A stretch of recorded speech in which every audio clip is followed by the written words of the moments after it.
assessing the value of land within the county. The current budget for the assessor's office is $7.1 million.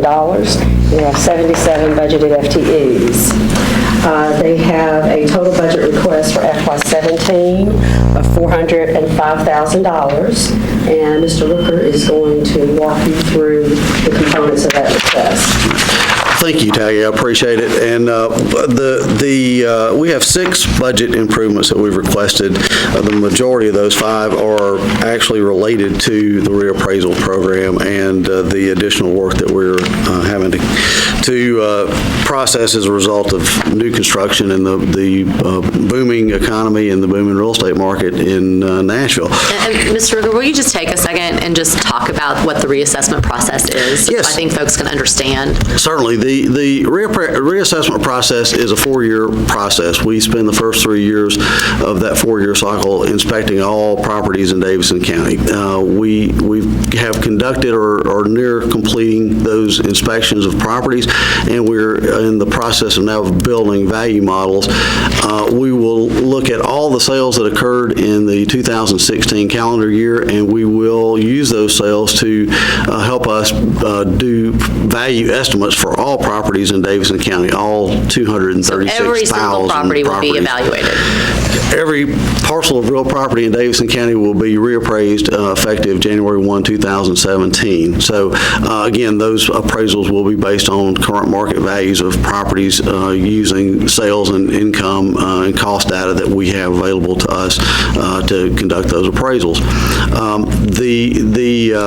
When the reappraisal years come about, as 2017 will be, we have additional expenses that we incur as a result of that. And these are one-off expenses because you've got to staff up? And, correct. Okay. Some of these expenses are non-recurring. They will only be for 1 or 2 budget years. The biggest of which is postage. We just have to, in a normal assessment year, we send out a notice to everybody whose assessment changes, and generally speaking, that's around 15,000 parcels.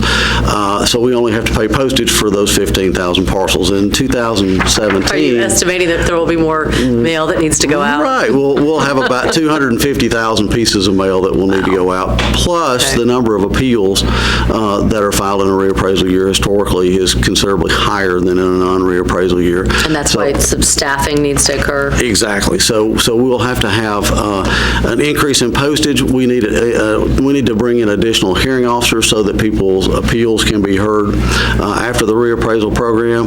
Now, since the reappraisal program won't go into effect until January 1st, when does the actual process start for those hearings? The appraisals are done effective January 1st. The notices will be mailed out in March, late March or early April of 2017. And then hearing officers will come in. Well, actually, we'll go through an informal hearing process first. I'm thinking staffing over like the first and second year. So first year, do you need staff for that because if there's informal hearings? Right. Informal hearings will be conducted, in up through about May, and then in May and June, we will bring in hearing officers to have formal hearings with the public. So we'll have an increased need for hearing officers in May and June of 2017, and also that will extend into the next budget year into July and August. So you'll see a request for additional funding for hearing officers this year and again next year because it spans those budget years. Of salary for this whole year, just a portion of this year and then on to the next. That's correct. Okay. So the postage, again, the postage and the hearing officers make up the bulk of the request for additional funding. There is also a non-recurring request for an additional FTE for an appraiser position that we believe we need in order just to stay caught up with new construction. Obviously, the workload for our staff will increase dramatically next year, and we'll have a tremendous increase in the number of hearings that we have to conduct. And in order to get all of our work done, we just think it's prudent to ask for an additional position in the budget to try to make sure that we can stay caught up with our new construction and appeals after the reappraisal program. The only other, we do have a request for some money to bring in some outside expertise to consultant to help us analyze sales data, and also because the market is so dynamic right now and it's changing so much, we don't know sometimes, or we could use some help at least trying to determine what those sales prices that are being paid for properties really reflect. Is there any speculation, for example, involved in that sales price? And if there is, we have to remove that from our appraisal. So we want to make sure that we're being fair and equitable to all taxpayers, and we're actually doing the appropriate analysis. And I think it will help us because we're seeing circumstances now that we've never seen before. So we feel like that would be a big benefit to the office. And then the only other request that we have is to improve the quality of the ortho photography that we take every other year. Is that the AccuPlus? That's the AccuPlus. It's a certified ortho photography. It is really the basis for all GIS maps and GIS layers. The photography that we take every other year is done in conjunction with the photography that's done by Metro Planning every other year. Their photography is of a higher quality than ours, and all we would like to do is to increase the quality of our ortho images, which are images that are just shot from a plane straight down on the property, to remove some anomalies that occur in some of our photos that don't occur in theirs. That way we get a consistent. So how do those two systems talk to each other, or do they? Well, the Planning Commission has the ortho photography. Okay, so you're basically... We're all collaborating on the photography, yes. And let's, since we're talking a little bit about that for a second, let's talk about the technology and let's talk about the systems that you all have over there currently. Talk to me about the systems that you all have. Well, we have an appraisal system called a computer-assisted mass appraisal system that we actually use primarily to do our appraisal work. And we have a lot of systems that are associated with that that pull information out of that CAMA system so we can provide that information to the public. So we've tried to do that and be very transparent by providing this information to every property owner, anybody in the world, actually, just on the internet. Right, I can just go on your website and find it. I've done it before. Yeah, you can go on our website. Yep. You can look at individual property characteristics for every property in the county. You can look at photos. You can look at aerial photos. You can look at street view photos. You can actually link it up with Google Maps and Google Photos.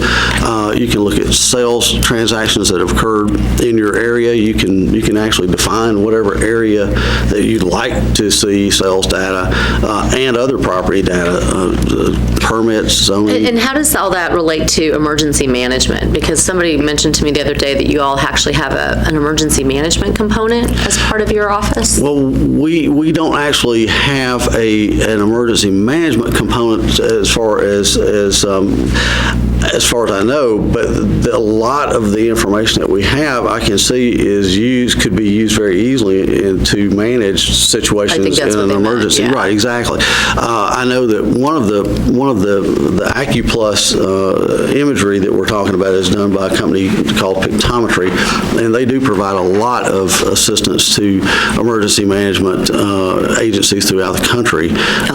They actually have photos where you can measure distances. You can do a lot of things, see grades. It's taken at an angle where you can actually see the topography, and they can count the number of windows in a building. They can tell a police officer how far it is from the corner of the house to the nearest door. There are a lot of things that you could. So it's not just about assessing property. No, all this data is used, I think, government-wide by many people. It sure sounds like it. Yeah, okay. So it's very valuable data. Yeah.